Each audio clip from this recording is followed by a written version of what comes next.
gonna show you how to get your cold weather crops started.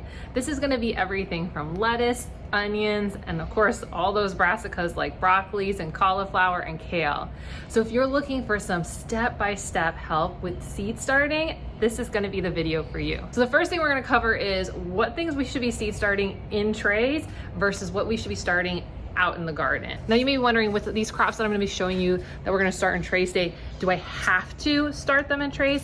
And the answer is no. You could start all of these seeds in bed. There are gonna be some ones that I'm gonna tell you you should not start in trays, but after the years of experience, I'm finding that starting them in trays sets me up for more plants making it out into the garden to adult size and having better harvests and being less wasteful with seeds. The first one that you're gonna wanna consider starting in trays is lettuce. Lettuce has pretty tiny seeds, and it's one of those ones that, especially for us that live in Florida, it's pretty warm out still. There's still a lot of bugs and they really like to eat things like lettuce seeds. And because there's so many active bugs in the garden, this is one that's easy for them to just like those little baby seedlings. So starting them in these warmer months in trays can be a really good way to get them a little bit bigger, a little bit more hardier before we start them out in the beds. The next one that I would recommend that you start in trays is gonna be any of the brassicas. So this is gonna be, of course, broccoli, cauliflower, and kale, and also Brussels sprouts and cabbage. Now, I'm not gonna be starting any Brussels sprouts or cabbage today, but the process that I'm gonna show you for kale, broccoli, and cauliflower is gonna be exactly the same for those two crops. The next one you wanna consider adding into your garden in trays first is onions. Now I do this both ways, and you're gonna see as the season continues, I'm gonna have some in the tray and there's gonna be a bunch I'm gonna start directly in ground. I'm kind of one of those, it could go either way. This time I'm starting in trays because I still got hot weather crops I gotta get out of the way. I got warm weather crops, so I wanna get these to a much bigger size before I move them out into the garden. So this is really more of a timing thing. But in past years, like just this last year, I had open bed space. I started these directly in ground and it works both ways. Now let's talk about which warm weather crops we are not gonna be starting in trays, and that's gonna be your root crops. This is your bulbing root crops, and this is where kind of onions can go either way. But the ones that you definitely don't wanna put in the tray, you wanna just go directly out into ground, are gonna be things like carrots. And what's interesting about this is that the seed size is pretty similar to your lettuce seeds, but because the plant is focusing so much on developing this big root, which is the carrot, you want to get these type of plants directly in ground.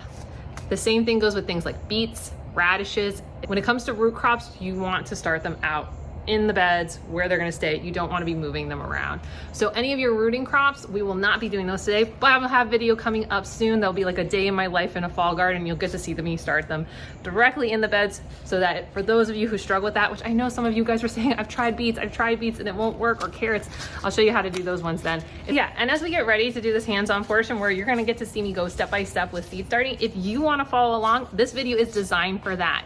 It is designed for you to go get your supplies, get your seeds, and get your trays out and start seed starting with me. And for those who don't want to grow all of these crops but maybe only want a certain one, I'm going to put chapters so you can jump around to whichever crop that you need, or if you need to come back and reference this for later.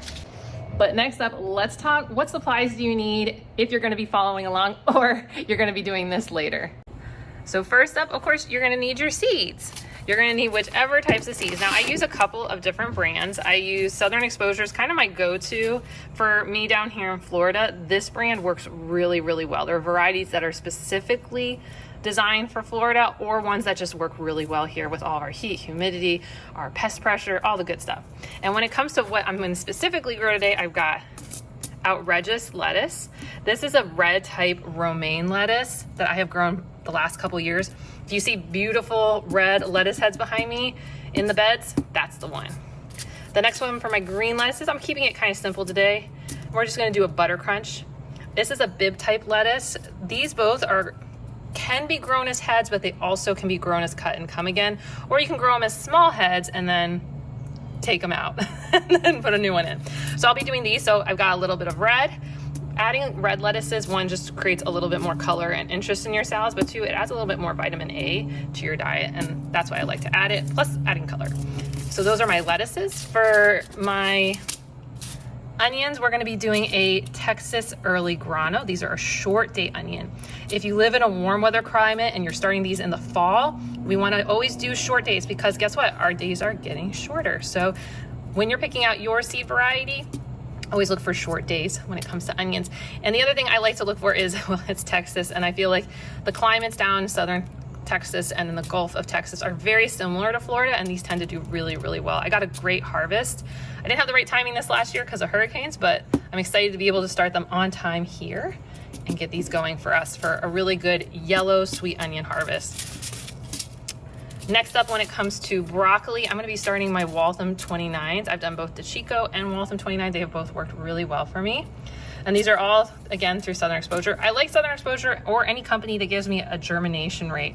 This lets me know that, hey, if I put 100 seeds in the ground, 90 will come up. I'm not gonna be doing that many, but it increases the odds that I'm gonna have a successful sprouting.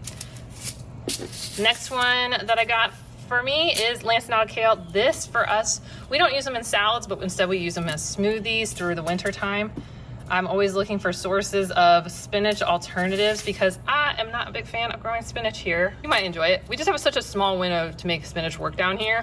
And kale, like lanceolate, aka dinosaur kale, and this stuff will go all the way through June. It technically could go all year round, but I usually have to clear it out for other crops. And then this one, this was a recommendation from one of the members. Wendy was all about Rober cauliflower, so I'm definitely gonna try this one out. It's from a company called Baker Creek Heirloom Seeds. They focus on heirloom seeds. So if you're looking to get into cauliflower and one that can work here, she also grows them in containers, which is pretty cool. So I'm excited to get this started. Now, after our seeds, we are gonna have to get some soil, but when you're going to the store, garden soil goes out in the garden. Potting mix goes in the pots, but not in seed starting trays. So what we wanna get is something like this. Here you go, you can see a bigger bag, something that says seed starting potting mix. The big difference between this and those type of bags is that there's no large pieces of wood in it. Plus it has the perlite because you're in a tray / pot. So this is something that I use. This is a brand you can just grab at Home Depot, Lowe's, your usual store. There might be a link on the screen. There are a lot of right brands. I am brand agnostic, but that's one of the ones I know that's pretty easy for you guys to grab at the store. So make sure you get a potting mix.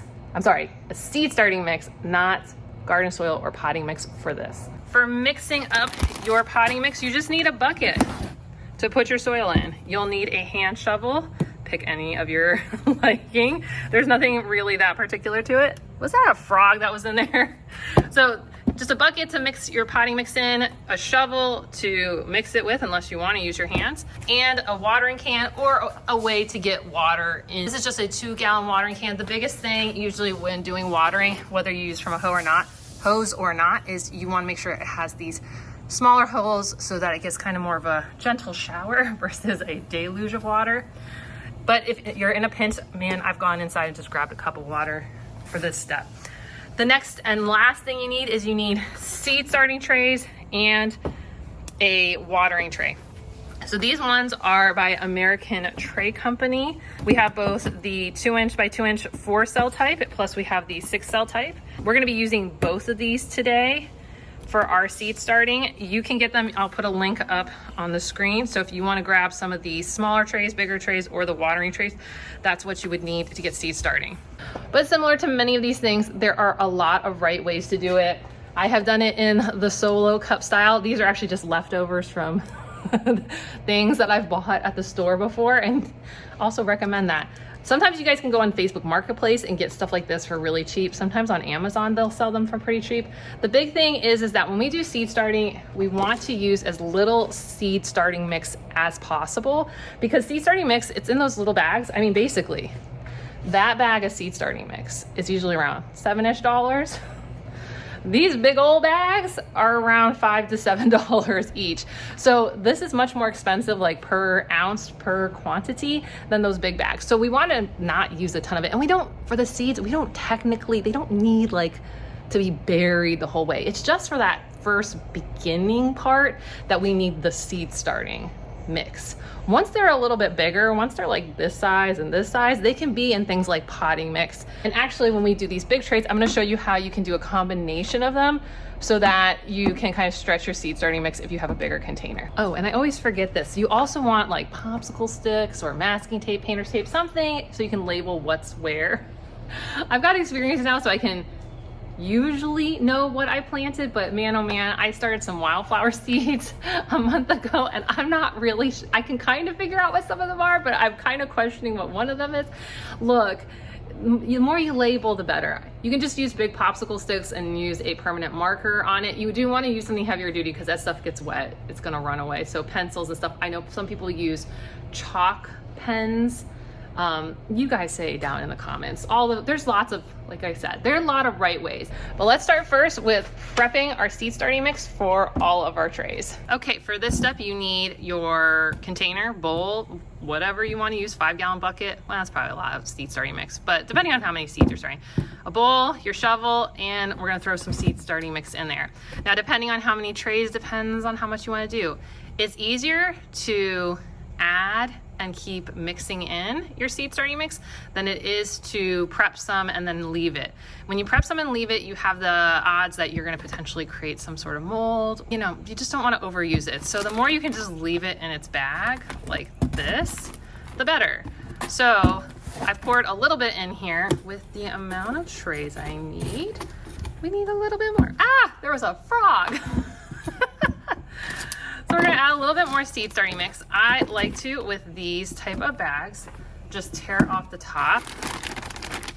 These ones actually do pretty well with just, and then I use a chip clip. Yes, what you use for your chips inside the house.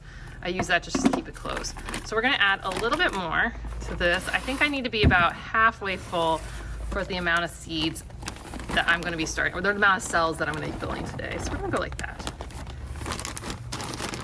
Pour it.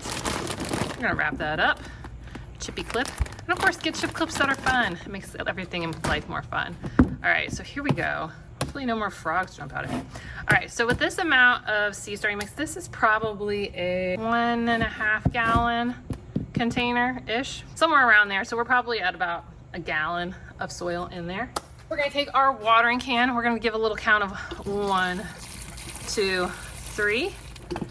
And remember, it's always easier to add more water than it is to take away water. Actually, if you added too much, you would just add more soil. So it's not the end of the world. And what we're gonna be doing is we're mixing this until we have the consistency of a brownie mix, a smashed brownie, as I sometimes call it. So we're gonna mix, mix, mix. And let me just pull some out on a shovel so you can see. This is how we're starting. And the reason the soil is like this in the bag is that it's hydrophobic. Hydrophobic just means hydro means water, phobic means fear. It has a fear of water. And just like your sponge that has been sitting out on your kitchen counter all weekend not getting used, it gets so dry that when the water hits, it bounces off. Which is why we don't want to put this soil into the tray, because if we put this in the tray, which may come to one of the questions you might have had, which is what if I just taken the soil, put it in the tray, put my seed in, then add water? Well, what happened is because the water's bouncing off the soil because it's hydrophobic, as the water will run through, but what happens is it'll bounce everything around, including the seeds. And especially with things like lettuce seeds and your broccoli seeds, when you see how small they are, they may become too deep into your seed cell and then they'll never sprout. So what we want to do is get the soil moist so that when more water gets added, the soil will be able to absorb it. And so we mix, mix, mix. Okay, so we've mixed for a little bit. It's got some moisture and we can kind of go like this, but it's pretty dry still. We're gonna give it a 1, 2 count. And like I said, if you end up adding too much, like if you end up being like, wow, this is more looking like soup, Jacqueline, like a soup with dirt added to it, then what you wanna do is you wanna add more soil. Looking closer and closer. All right, let's see what we got. Aha. So if you squeeze it and you see water starting to pour out, then for sure you're very close. But also look at that. Does that look like brownie mix? Like someone took a brownie and smashed a very nice moist brownie. Next up, what we're gonna do is we're gonna start filling up our trays. So today what we're gonna do is I'm gonna be starting my lettuces in this smaller tray. And we're gonna do 2 trays of outrageous and 2 trays of butter crunch. They'll be easy to tell when they sprout because one will be green, one will be red. Then we're gonna do 1 4-cell tray of broccoli, 1 4-cell tray of cauliflower, and 1 4-cell tray of kale. I gotta grab, and then I'm gonna grab 1 more tray of a black one of these from out there that is not being used and I didn't clean up. We're gonna grab one of those and we'll do those for our Texas granos. So now you may be wondering why this one for lettuce, why this one for broccoli. 1, I'm gonna be growing a lot more lettuces, so using smaller trays, we'll be able to stretch everything a lot further. 2, I don't need as many broccolis and kales and cauliflowers as I do lettuces. And the reason is that when you space everything, when you look at your spacing charts, lettuces can be put a lot closer together. So in the same amount of space, I can put a lot more lettuces than I can of broccoli. The second thing is you could start broccolis, kales, all that kind of stuff in this, and then later transplant them up into bigger trays or then take them directly out. The other reason to consider going straight to this size is how deep do the roots eventually get? Because a lot of the beginning of a seedling is establishing its roots. And remember, roots are for eating for the plant, drinking for the plant, but also breathing for the plant. So lettuces only have 6 inches of roots. Broccolis, cauliflowers, kales, those things can go up to 12 inches to 18 inches. So having a tray that's deeper can be really helpful in the beginning versus having something so shallow, because what will happen is these plants like broccoli will have to be upplanted or transplanted a lot sooner. So that's one of the reasons. So in the past, because I just don't need as many and because of their bigger root systems and because it's probably gonna take me a minute to get them out there, I'm gonna start the brassicas in these. So let me go grab my onion tray and then we're gonna start filling the little ones, and then I'm gonna show you how we're gonna stretch our seed starting mix for these big ones. Okay, let's start first with our lettuces and our onion trays. So this is gonna be just more of a straightforward fill process. So what we're gonna do is we're gonna put the soil in basically to the top, and then we're gonna, as we go along, gently pat it down. Not crushing it with all the force of the sun. We're just trying to get these guys full and make sure that we don't have any sinkholes in them, because here in Florida we don't like getting sinkholes. So we're just gonna dump, and I'm gonna just gently press down, and we're gonna keep doing that tray by tray by tray. And I would love to hear from you guys. Is this your first time trying to make some cold weather crops? If it is, which is the one that you're prioritizing right now? What's the one that, like, oh, you just gotta get? For me, it's lettuces. We eat so much lettuce in the winter time, which is so weird to say, right? I'm starting these in fall, and then we're gonna be using them all through the winter time. But hey, that's Florida. So we're just filling, and as I fill, I'm just kind of pressing down gently. Anything big and chunky like this, I don't know what this is, but we're gonna take that out. We're also going to, if we feel any like just soil chunks, we'll break it apart with our finger. And again, you kind of just see me patting down. You can see this is all very lumpy and unevenly filled. That's totally normal. We're just gonna keep adding and adding and adding. Okay, so we just wanna do a gentle pat, pat, pat down. We're not using our mightiest of strength. We're just trying to see, are there any sinkholes? Because what we don't wanna have happen is we add these seeds in, and then the first rain or hosing down of the seed tray, all of a sudden these collapse down an inch, and our teeny tiny little baby sprout all of a sudden is like underground. That would be awful. And this is where it's nice to have a little seed watering tray underneath, as it can catch some of your extra soil so you don't make too much of a mess. All right, so our trays are now filled pretty much to the top. Now what we're gonna do is we're gonna go wash and thoroughly dry our hands before we touch our seed packets. We're back. Hands are clean and dry. And the reason we wanna do this before we start handling all of our seeds is because these seeds have been dried out so that they can last a really long time. And if we used them all, it wouldn't matter. But if we're gonna store any of them still back in these seed packets, as you can see, some of these said are packed for 2025, but some of these are a lot older. You can stretch your seeds out if you do proper seeding technique and storage technique. So this is why you want nice dry hands when you handle the seeds and before you put them in the soil. First up, we're gonna be working on lettuce. Lettuce is, I feel like it took me a minute to get it, but then once I got it, I got it. And I love doing, for me down here in Florida, I think romaine lettuces, butter crunch lettuces, black seed Simpson lettuces, I think they're called, oak leaf lettuces. All these, especially cut and come again lettuces, are what work best down here, just because we have active bugs all year round.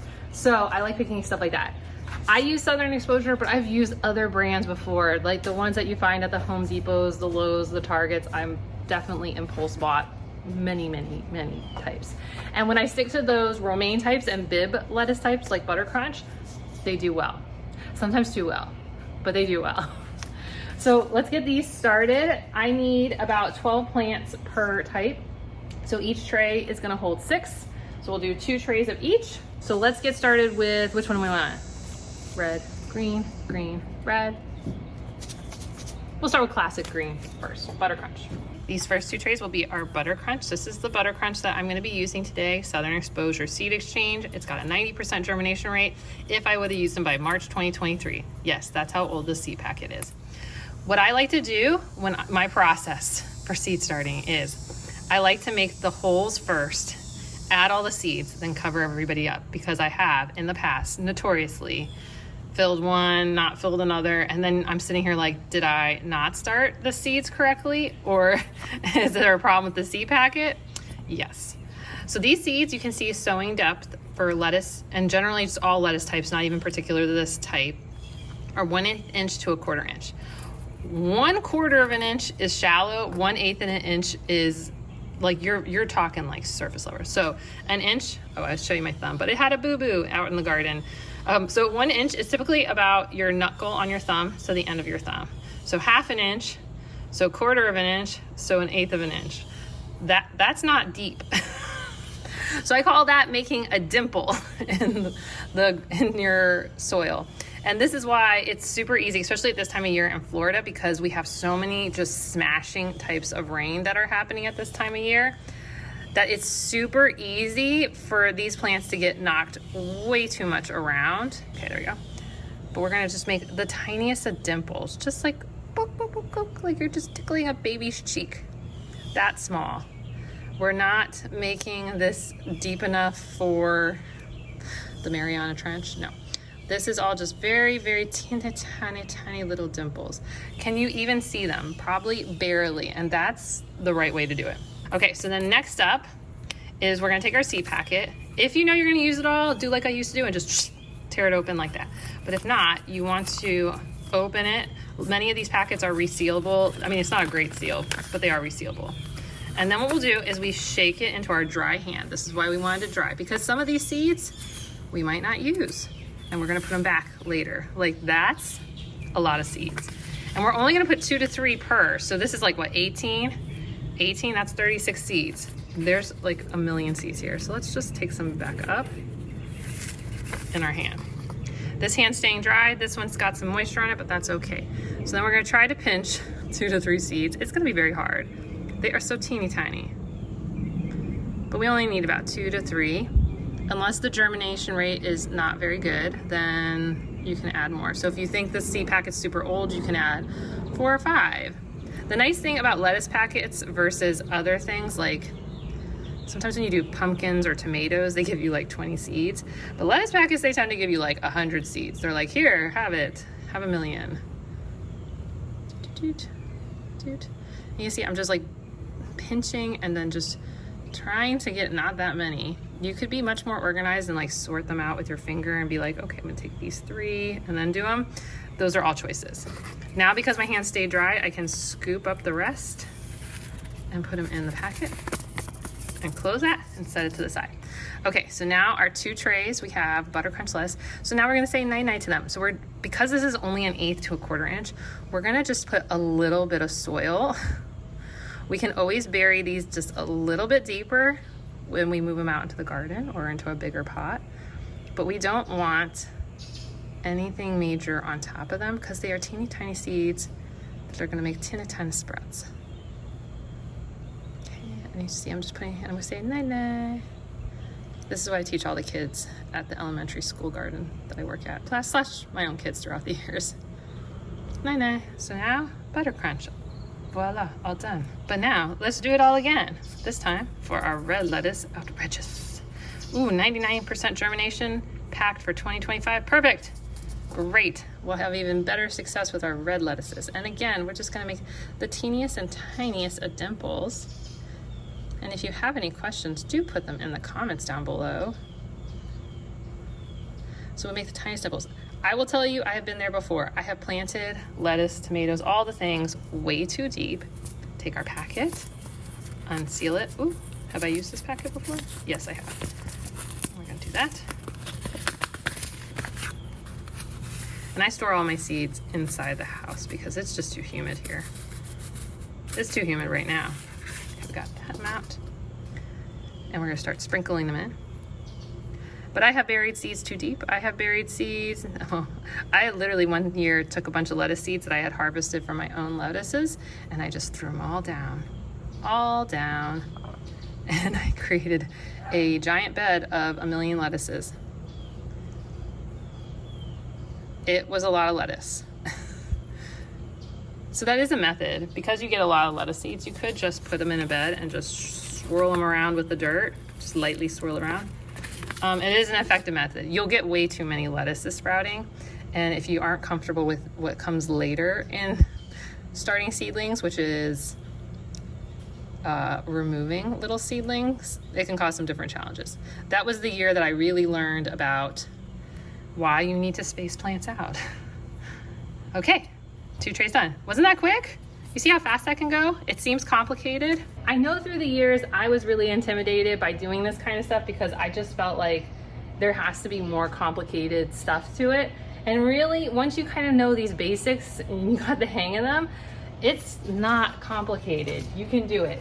The bigger trip ups a lot of times, especially for my friends down here in Florida, is timing, because we're on such a different timetable than everybody else that we're doing stuff in different times. So people seed start and then bugs eat it, the sun kills it, the rain smashes it. It's totally normal. But you can do seed starting. It took me a little bit to get the hang of it, and hopefully this is gonna accelerate you so it doesn't take you as long as it took me to figure out. And trust me, it took me a long time to figure this out. Okay, next up, we're gonna be doing onions. We are doing our Texas early grano short days. And while these are a yellow sweet onion, if you're doing red onions, white onions, bunching onions, this is all gonna be the same process. I have done bunching onions. Yeah, I mostly start yellow onions because we eat a lot of sweet yellow onions. It's just what we do. It's how we eat. So let me show you how big these are. These ones are gonna go 1/4 inch depth. So a little bit deeper than our lettuces. So remember, inch, 1/2 inch, 1/4 inch. So that deep. So we're gonna do dimples again. And it's gonna be a very similar process, except onions we're gonna do a little bit differently because here we're usually, on the lettuces and other plants, right, we're trying to grab 1 plant per cell. But onions, because we can separate them later, we can actually put a lot more. So here's what I did last year, and you might wanna do too. We're gonna just take some of these seeds and I'm actually gonna take some of this off the top. Make sure these are a little bit more even. Oh no, sinkhole. How did I miss that sinkhole? All right, so ready? Here's what you can do. Instead of trying to just do a dimple, what we can do instead is we can just sprinkle them around on top. And this is what your onion seed looks like. They're all black, so it makes it really difficult once you start putting them in to know what the heck you did. But we're gonna actually spread them around in each cell because we could actually get multiple plants per cell. What? Crazy. You could do just like we did with the lettuces and do like a little dimple and then just start it like 1 plant per or a couple plants per. That's an option. Or you can do it this way. So if you want to see what we did with the lettuce, you can just go to the lettuce chapter. But you can see now we have lettuces onions all around. And now we can have multiple plants starting all in the tray. And then later, once they're, taller, we can separate them out and then transplant them out in the garden. So if we do it this way, we can then take some of our soil and we're gonna just sprinkle it on top. Sprinkle, sprinkle, oops, not on my lettuce. Sprinkle, sprinkle, sprinkle, sprinkle, sprinkles, sprinkles. And we're just doing a light dusting on top. because remember, these can only go 1/4 inch. And some of these are gonna be above the soil, some of them are below. It's hard to tell, they're black. And the soil is dark brown, so. But now we have a bunch of our onions and we can get many plants per seed tray. How are you feeling? Are you feeling like, what? Is this easier than I thought? I hope you are. I definitely hope you are. Now that I've got the hang of this, I'm seed starting lots of things now just because I can. And now I have the other problem, which you might end up having this problem, which brings me to something you might want to think about is how many do you really need? I know in the beginning I used to start way too much because I didn't have confidence and I didn't have good techniques. So I needed to have lots of whatever, tomatoes, lettuce, peppers created because I knew I was gonna lose a bunch of them. Now I'm like, honestly, I'm gotten such a good hang of it. I'm like, oh, I need 12 lettuces. I'm gonna do 12 lettuce cells. I'm not gonna even have spares. Also because I'm terrible about getting rid of plants that I've grown. I'll just hang on to them. I don't know why until they're way past season. You too? Yeah. So doing a count and making a plan, and every season I try to do a plan with me, or in the members group I do a monthly plan with me, but I try to lay out exactly how many do I need. So that's something I would recommend for you is do a layout of your garden. How many do you really need? Do you need 6? Do you need 20? Is it like my kale? A lot of times with kale I only need like 1, maybe 2 plants. So that way you don't overstart. Also, you don't overuse a bunch of soil that you don't need to. This last season, I did eggplant. I only needed 1. I only started 2 cells.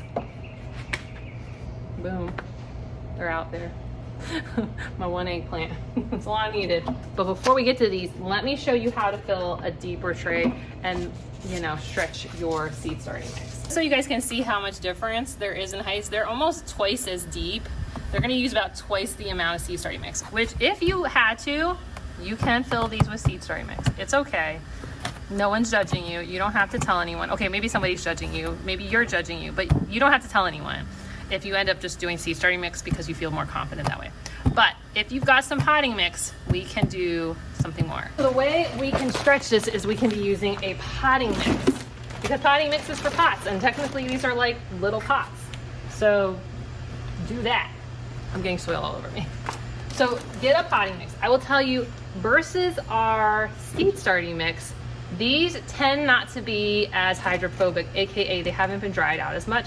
So I have tended not to need to add water to this before adding it to my trays. But we will check to see.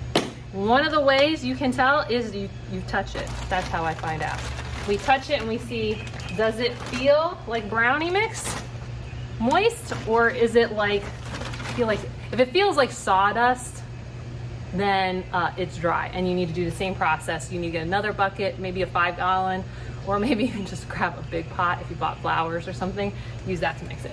But this stuff, I want to show you, it's not hydrophobic. It's not been dried out or just from being in my garden.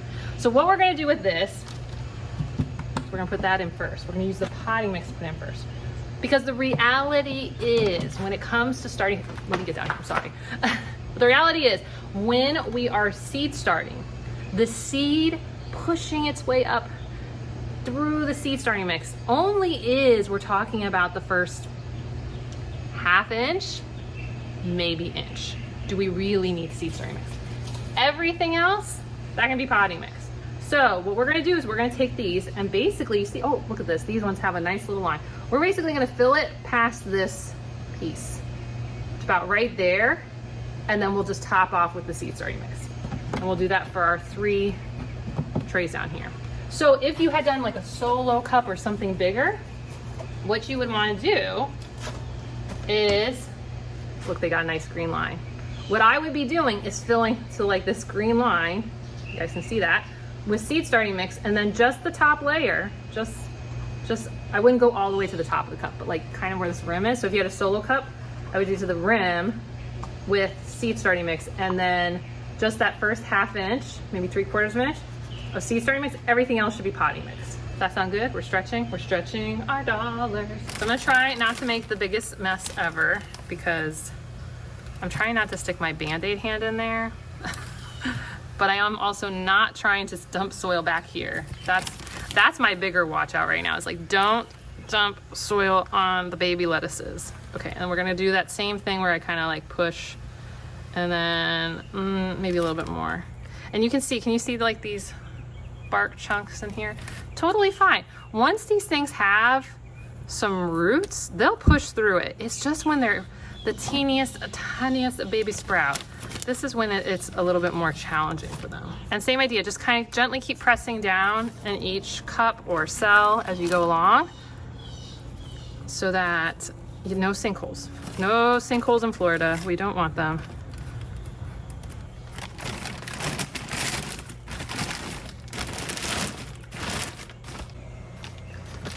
All right, we are done with the potting mix, so we're gonna just hit the boom and roll it down. And another chip clip, a fun one. Get yourself a fun one. Or maybe use the ones that you don't like in your house, put them out here. Okay, so we got this, and you can see now they're mostly full. And now what we're gonna do is we're gonna just take the rest of this potting mix and we're gonna top off all of these. So just kind of same process. And this is the same stuff from earlier. We're gonna just put it on and then gently tap it down just to make sure that we don't have any sinkholes. No sinkholes for our baby plants. And if you're doing it near, I'm just trying to block more soil being added on top of my lettuce on accident. Okay, they're full. And just like last time, I'm gonna wash my hands and get them dry before we handle the seeds. Okay, up now, what we're gonna be doing is our brassicas. So let's start first with our broccolis. And you can see I keep making sure I put my seeds up. Last season, I had them down low and my watering can, which I'm now putting on the floor, dribbled out onto the counter and got a lot of seed packets wet, which that's not good. So you'll continue to see me trying to put stuff up and away so that things don't get wet, things don't get dirty. Tip from me to you. Okay, let's start first with broccoli. This one's going to be our Waltham 29s. I got Southern Exposure, and if we look on the back, a 1/4 inch deep. So just a friendly reminder, 1/4 inch. This is an inch, this is a 1/2 inch, this is a 1/4 inch. So we're gonna be about that deep. So a little bit deeper than our lettuces, a little bit deeper than our, no, about the same as these ones. So very similarly, we're gonna just make a dimple. And you'll see these seeds are a little bit bigger than things like our lettuces. Let me pack that down a little bit before I dimple, so I have a clear idea. So we're just gonna put our 4 holes. And just like always, I like to put my hole first, so that I don't forget. Did I put it here? Yes, those go through my head. We're gonna open our seed packet. This one I have used before, so it opens pretty easily. And what we're gonna do is we're gonna pour in the hand. Now, for me, I'm gonna do 2 to 3 seeds per cell. So at most, I want 12 in my hand.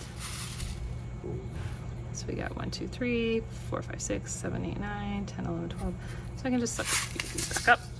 And you can see, again, pretty small, the seeds, these little round guys. And you're gonna notice our cauliflowers, our kales, they're gonna look very similarly. Some will be slightly bigger, but they'll be about the same shape and size. And that's all brassicas, because brassicas all have a same great grandparent from like Italy.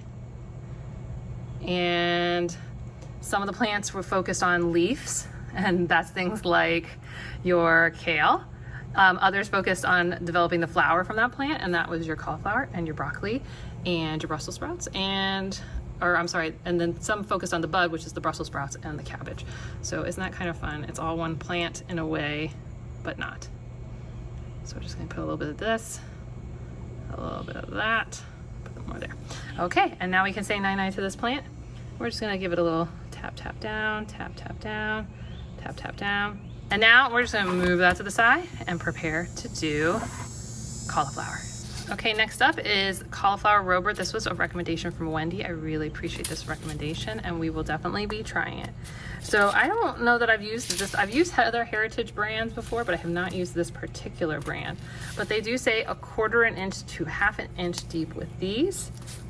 And do they give us a germination rate on here? Nope. Okay. But it does say, oh, that's always nice. Ideal temperature, 50 to 75. We are still in the 70s and the 80s, peaking almost to the 90s. But that'll be okay for seed sprouting, not for, but hopefully soon. We'll cool down a couple more degrees and have a highs. My favorite temperature, love to hear yours, is highs in the upper 60s. I'm sorry, other way. Yeah, let's pour seeds first and then I'll tell you. Okay, so we need, again, about 12 seeds. That's about right. I'll close that back up. So what is your favorite temperature? For me, it's, did I put dimples? I didn't put dimples. Ah, for shame. See, this is why we do our process. Oop, there's a chunk right here of something. We're gonna take that out. Pat, pat, pat, pat, pat, pat, pat. Okay, so we're gonna dimple. Let me pat everybody down again, because it feels like everybody's, so dimple, dimple, dimple, dimple. Got our seeds. This is what happens when I start chatting about something else. I get myself out of order. So we got a few seeds, sprinkle, sprinkle, sprinkle, sprinkle. I have a few extras. I'm just gonna throw a couple extras in because it's my first time with this brand. So I'll do 4, and I'll put the rest back. And then we'll pat these down and say nine nine, nine nine, nine nine, nine nine. And you can see, if you saw these seeds with the broccoli seeds, it'd be hard to tell which is which without having a seed packet, because they basically look the same. So for me, ideal temperature is lows in like the upper 60s, you know, like 67, 68, 69, and then the highs at like 79, 80, 81, 82. That's my weather. Cold weather crops like that weather too. So me and my brassicas, we're on the same page of weather types. Sliding over our kale. Next up, no, cauliflower. Next up, kale. Okay, we're gonna be doing our lanceolate kale. This one has been a good one to do each year. This one is also 1/4 inch to 1/2 inch deep. Ooh, good to know. We're gonna pat down our soil again, just because it appears that I didn't do a very good job packing. And then we're gonna dimple, dimple, dimple, dimple, because if we remember, inch, 1/2 inch, 1/4 inch. So because it says go in this dip, we'll just do a little dimple. And you can go a little bit deeper with those dimples this time per packet, but I tend to kind of keep them to that same dimple. And we need, again, about 12. That's a little much. Okay. So there's our seeds, and you can see they look like the cauliflowers, they look like the broccolis. This is why I said, even though I'm not doing Brussels sprouts and cabbage today, it's the same process, because you can see no matter the type of brassica, the seed's basically the same. So we're gonna take 3 to 4 per cell. Sprinkle them in. Can you even see them? They're so tiny. The onion seeds are bigger. And I just got a couple more left, so I'm not gonna put them back in the packet. I'll just, and then we're gonna 9 9 9 9 9 9. And there we go, kale. Okay, so now that we've got those done, oh, hi, you can tell that. Okay, so now that we got those done, we're gonna take our seed packets. We're gonna make sure they're all closed up, put them in a container that you can store inside and air conditioning somewhere that's gonna be like in the 70s, not in the 80s and 90s like outside here. I just have, it's like a, I don't know what brand that is, but it's just a thing. They stand upright in it. That way I don't have to worry about them spilling, because I've had that happen. When I used to store them flat, no good. So I just do this. And then if you wanna know, in order to separate things, I basically have Post-it notes to be like, these are hot weather crops, these are warm weather crops, these are cold. Look, you don't have to be complicated and fancy with your systems. So now we got that. Next thing we want to do is we do want to add some water to our watering tray. So with this watering tray, I just like to fill it just a little bit. And through the power of osmosis, they will gather a little bit more water into them and get a little bit more damp. For me personally, I will keep them stored in here over the first week or 2 until they're sprouted. And if I see any lean, they go outside. And then they get actually stored in the vegetable garden for me.